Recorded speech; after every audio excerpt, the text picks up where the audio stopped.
Hello à tous. Alors aujourd'hui, je vais vous parler de rebootement. Et je vais vous parler des clés fondamentales du rebootement. Tout d'abord, qu'est-ce que c'est que le rebootement? Le rebootement, c'est l'art de réparer le corps à travers des techniques structurelles, c'est-à-dire articulaires, ce qu'on appelle l'ostéothérapie. Remettre en place une vertèbre, une articulation, une épaule, un genou, une cheville. Ensuite, des techniques tissulaires, qui sont pour libérer les tensions musculaires, par exemple, tendinomusculaires, et également ligamentaires. Donc il y a beaucoup de tensions en fait dans les tissus aussi, on va les libérer. Et aussi, on travaille sur le viscéral, parce que voilà, l'estomac peut être congestionné, le foie peut être aussi congestionné. On peut travailler sur des adhérences tissulaires au niveau des intestins, du côlon. On peut même travailler sur la vessie, on peut travailler sur plein d'aspects. Donc le rebootement va travailler tous ces aspects pour débloquer le corps de notre patient, pour le libérer de ses tensions. Donc en général, ce que j'aime beaucoup dans le rebootement, c'est la facilité et la simplicité. On nous a toujours fait croire que voilà, que c'était compliqué, et quand j'ai découvert les techniques, je me suis dit mais en fait, tout le monde devrait apprendre à faire ça. C'est un petit peu comme faire son jardin, vous voyez, on pourrait penser que faire son jardin c'est professionnel, mais tout le monde peut faire le jardin. On peut tous apprendre voilà, à faire pousser des plantes. Pareil pour les travaux dans la maison, on est tous capables finalement de poser une plaque de placo avec des rails, ou de couper une planche et de faire une charpente en bois. Ça demande voilà, peut-être un peu plus d'effort, mais c'est à la portée de tout le monde. Et bien, le rebootement, pour moi, c'est ce qui va permettre de vulgariser un petit peu cet aspect-là, l'aspect thérapeutique du corps au niveau mécanique. Et j'ai envie de dire même, plus on va être dans la sobriété, plus on va être simple dans notre compréhension, plus on va être efficace.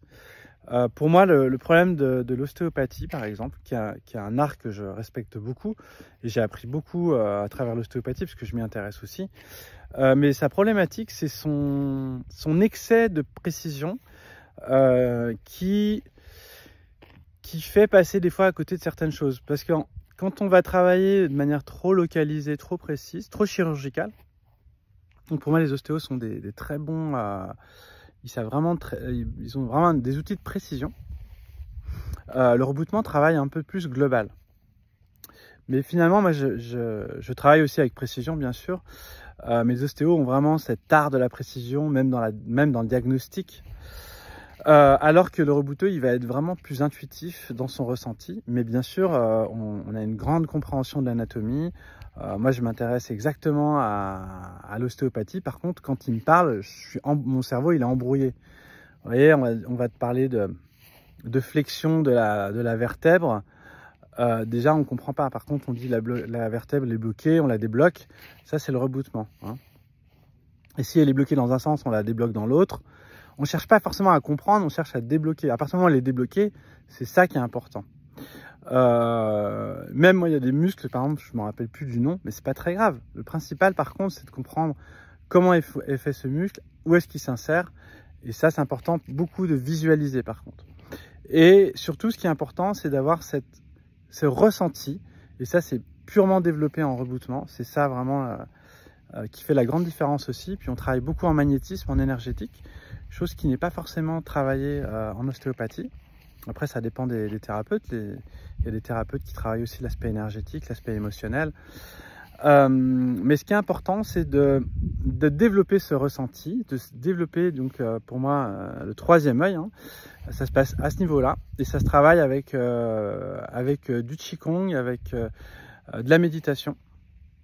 De mon côté, je l'ai vraiment développé à travers la pratique du Yin Qigong, qui est le Qigong de la pleine conscience, et qui permet d'avoir une grande lucidité.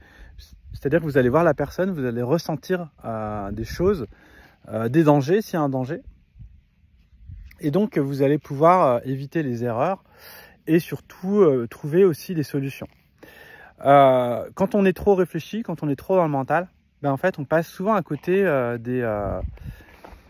des solutions. Souvent, moi, j'ai été dans mon cabinet, j'ai reçu plus de 1000 patients dans mon cabinet, donc en Bourgogne, que je vais rouvrir d'ailleurs très prochainement. J'ai eu beaucoup de patients qui avaient été voir plusieurs ostéos, plusieurs spécialistes, mais ils n'avaient pas cet aspect intuitif qui, moi, m'a permis de débloquer, par exemple, un genou d'une femme qui devait se faire opérer alors qu'elle avait vu 4 ostéos, vu des spécialistes du genou. Et j'ai juste ressenti que c'était possible, j'ai juste débloqué, je me suis autorisé certaines choses. Souvent, le rebouteux, c'est celui qui va oser faire les choses que les autres n'ont pas fait parce que normalement, c'est interdit. Moi, ça m'arrive par exemple de manipuler sur des hernies parce qu'il y a des moments, c'est ce qu'il faut faire. C'est ce qui va même libérer une grande tension. J'ai manipulé sur des dos avec des plaques, vous savez, des vis qui sont sur les vertèbres. Parce que cette personne, elle m'avait dit, ben voilà, je me suis fait opérer parce que j'avais mal. Et finalement, après l'opération, j'ai toujours mal. Mais je lui ai dit, ben, on va quand même remettre du mouvement, remettre du jeu. Et finalement, ben, cette femme, elle était venue chez moi avec un grand panier de... Vous savez, comme les rebouteux, là, avec un gros panier de légumes, une bouteille. Elle m'a dit, voilà, merci beaucoup, je me sens vraiment bien. Parce que justement, je me suis autorisé à débloquer cette personne avec mon intuition, avec mon ressenti, sans prendre de risques, parce que je sais quand il y a un danger qui arrive, on le sent. C'est pour ça que c'est vraiment important de développer cette connexion, et que dans mes programmes que je propose, il y a des lives en fait où on voit des techniques aussi, mais à chaque fois je leur dis, mais ce qui est le plus important, c'est de développer cette connexion pour pouvoir sentir les erreurs potentielles et pouvoir aussi développer des nouvelles techniques, puisque quand on a une intuition, on va se dire, ah ouais, en fait je peux débloquer le corps si je fais ça. Si je tire sur le bras, peut-être que je vais pouvoir libérer cette côte que j'arrivais pas à faire lâcher. Vous voyez, on a un côté libre qui est vraiment exceptionnel en reboutement. Donc ça vous intéresse en tout cas d'apprendre quelques techniques, je vous mettrai dans la description quelques extraits de formation. Il y a le traitement, je crois que je l'avais déjà mis à disposition, le traitement d'une entorse.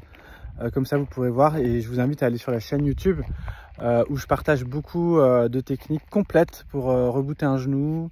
Il y a le torticolis qui est partagé, il y a beaucoup de choses. Je crois qu'il y avait même la remise en place du bassin. Et vous verrez que c'est simple. Et pour moi, en tout cas, si on est thérapeute, c'est obligatoire d'apprendre à faire ça. Parce que c'est souvent que ça peut nous arriver de se retrouver avec quelqu'un qui est coincé. Et si la personne elle vient chez vous, vous la massez et qu'elle se coince et que vous ne savez pas la décoincer, bah c'est pas normal. Donc voilà, c'était le petit partage du jour. Je vous souhaite une bonne journée. Je vous dis à très bientôt. Je vous partagerai des vidéos de pratiques sur très bientôt sur cette chaîne. Voilà, à bientôt.